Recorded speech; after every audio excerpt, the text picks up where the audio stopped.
ஆகா விசு மையநேய அன்பர்கள் அனைவருக்கும் வணக்கம். இன்றைய பதிவு மூத்த குடிமக்கள், சீனியர் சிட்டிசன்ஸ். ஒரு மருத்துவருடன் பேசிக்கொண்டிருந்த பொழுது, பல விஷயங்கள் பேசிக்கொண்டிருந்த பொழுது திடீரென்று மூத்த குடிமக்கள் பக்கம் பேச்சு திரும்பியது. அப்பொழுது அந்த மருத்துவர் சொன்ன சில விவரங்களை இந்த பதிவில் உங்களுக்கு சொல்லுகிறேன். வயதானவர்கள் அதிகம் பேசினால் கிண்டல் செய்யப்படுவார்கள். ஆனால் மருத்துவர்கள் அதை ஒரு வரமாக பார்க்கிறார்கள். மூத்த குடிமக்கள் அதிகம் பேச வேண்டும் என்று மருத்துவர்கள் கூறுகிறார்கள். ஏனென்றால் தற்போது நினைவாற்றல் இழப்பை தடுக்க வழி இல்லை. அதிகம் பேசுவதுதான் ஒரே வழி.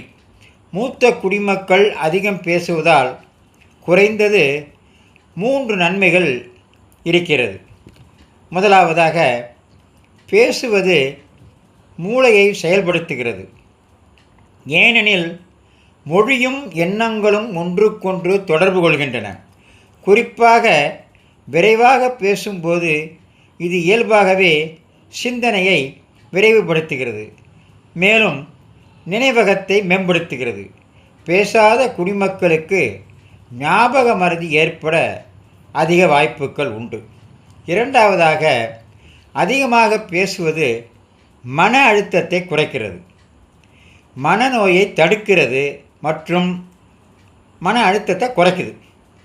பெரும்பாலும் எதையும் பேசாமல் இதயத்தில் எல்லாவற்றையும் வைத்துக்கொள்வது மூச்சு திணறல் மற்றும் அசௌகரியமாக உணர்கிறது. எனவே பெரியவர்கள் அதிகம் பேசுவதற்கு வாய்ப்பு கொடுப்பது நல்லது.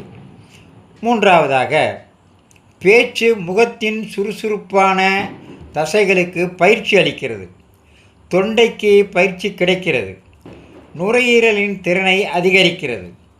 கண்கள் மற்றும் காதுகளை சேதப்படுத்தக்கூடிய தலைச்சுற்றல் மற்றும் காது கேளாமை போன்ற மறைந்திருக்கும் ஆபத்துக்களை குறைக்கிறது.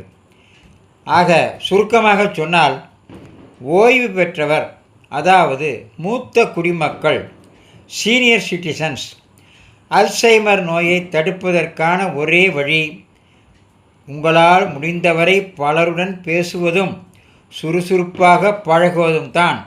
இதற்கு வேறு பரிகாரமே இல்லை.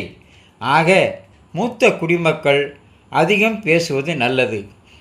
பேசினால் பல நன்மைகள் உண்டு. இதையெல்லாம்